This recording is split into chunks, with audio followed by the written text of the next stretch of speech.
Datuk Betul, saya menyambung ucapan saya berkenaan dengan anak-anak muda tadi.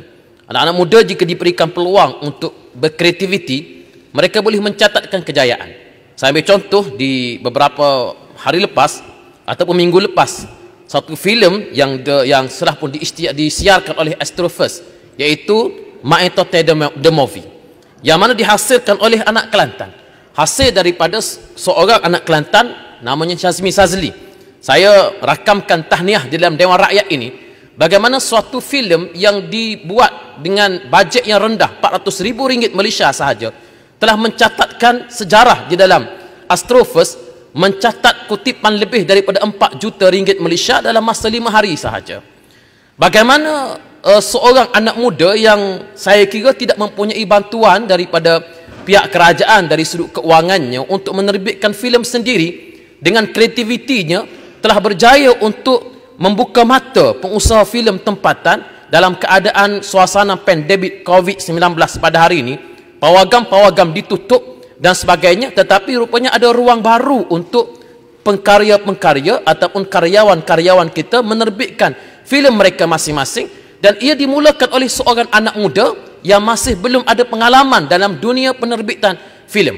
Saya menarik butiran ini untuk menyatakan bahawa kita tidak boleh memandang rendah kepada potensi yang boleh dicetuskan oleh anak-anak muda. Betapa ramai anak-anak muda pada hari ini boleh mencatat nama sebagai usahawan-usahawan digital dengan mempromosikan produk-produk kesihatan dan kecantikan tanpa bantuan daripada kerajaan. Mereka bertatih dengan usaha mereka sendiri. Tetapi dalam masa yang sama, berapa ramai usahawan-usahawan yang dibantu sejak sedemikian lama, tetapi akhirnya mereka terus menerus tidak mampu untuk berdikari. Ia merupakan satu rahsia yang terbuka sebenarnya. Berapa ramai yang dibantu untuk menternak kambing, kita bagi kambing, dia jual kambing. Berapa ramai yang dibantu untuk membuat bertani sebagai contoh, kita bagi anak pokok, dia jual anak pokok. Jadi di sinilah bantuan-bantuan ini hendaklah lebih tersasar dan hendaklah melalui proses-proses penilaian yang adil, tidak hanya sekadar memberikan tumpuan kepada kelompok-kelompok yang dipilih dengan sentimen-sentimen yang tertentu. Datuk Yang Dipertua, yang kedua, kita perlu mengutamakan bantuan bagi bidang ekonomi koperasi. Bolehkah saya mencelah? Ya, Muhammad Buford. Ya. Terima kasih, Yang Muhammad. Tadi saya dengar Yang Muhammad cakap tentang mereka yang dah dibantu, bagi kambing, kambing dijual, bagi ayam, ayam dijual dan sebagainya. Ini apakah cadangan YB? Bagaimana kita dapat merubah keadaan ini supaya apa jua bantuan yang diberikan oleh kerajaan itu bukan saja kena pada sasarannya, tetapi berjaya mengangkat anak-anak muda ini menjadi mereka yang mampan dalam ekonomi mereka, insya-Allah. Terima kasih, Bifort. Kalau ditanya kepada saya, sudah pasti aspek pemantauan itu perlu diperketatkan.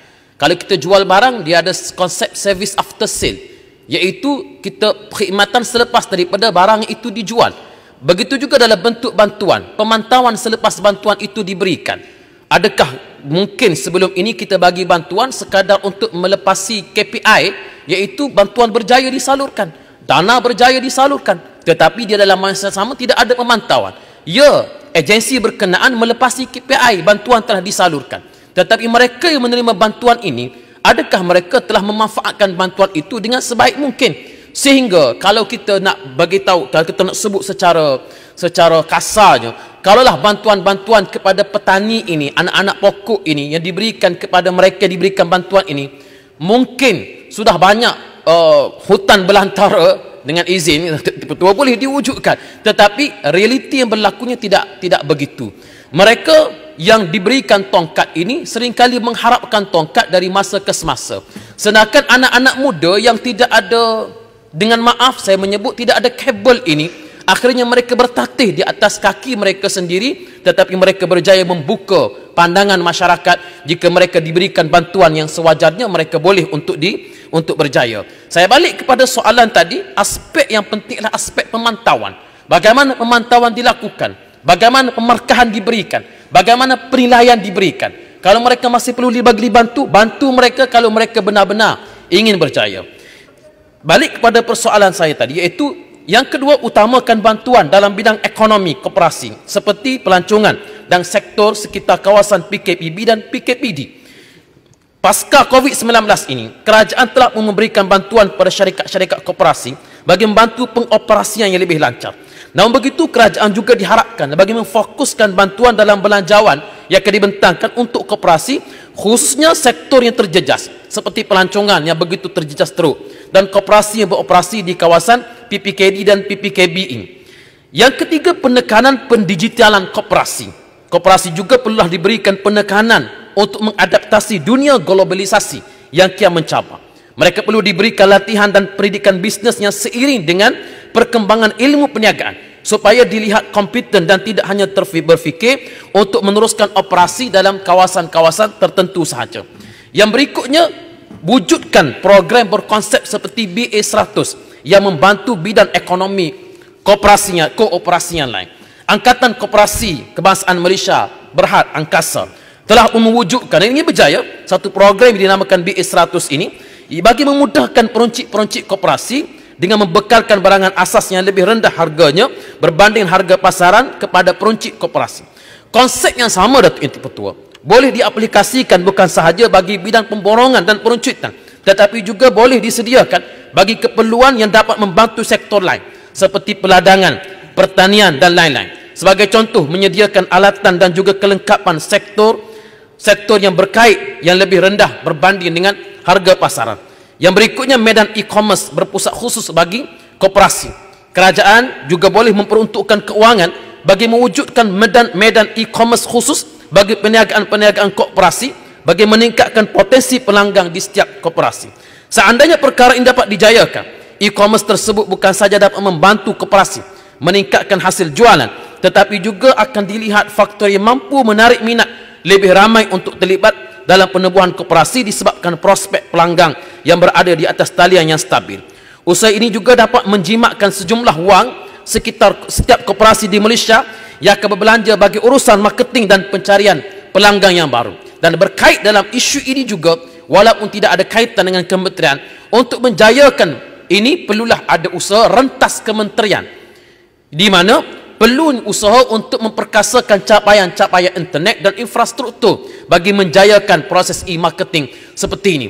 Di kawasan-kawasan yang sangat mundur capaian internetnya, sebagaimana yang saya sebut di kawasan saya, Datuk Edik Bertua di Pasir Mas, rakyat saya lebih rela membeli SIM card daripada Thailand untuk melayari internet. Kerana capaian internet di kawasan saya ini sangat-sangat teruk, terutamanya di kawasan yang bersempadan dengan Thailand. Kita nak bercakap tentang e-marketing, bercakap tentang e-commerce, bercakap tentang pembelajaran dalam talian, ia tidak sampai kepada penduduk-penduduk yang berada di kawasan-kawasan yang sangat terjejas capaian talian internetnya. Nasib baiklah penduduk saya ini tidak bertindak memanjat pokok untuk mencapai talian internet. Tetapi tidak mustahil, kalau itu berlaku lebih lanjut, tidak mustahil itu terpaksa dilakukan. Inilah yang saya nak kaitkan dengan capaian e-commerce dan e-marketing tadi, iaitu kita boleh bercakap tentang e-marketing, bercakap tentang e-commerce, bercakap tentang platform Lazada, whatever, Shopee dan sebagainya. Tetapi dalam masa yang sama, adakah kita sedar bahawa di sana ramai lagi rakyat yang masih lagi capaian internet mereka berada di bawah piapaian yang sebenar, yang akhirnya tidak mencapai hasrat yang ingin dijayakan oleh kerajaan. Datuk Edik Bertua, sekadar itulah ucapan saya pada kali ini. Saya mohon menyokong. Terima kasih.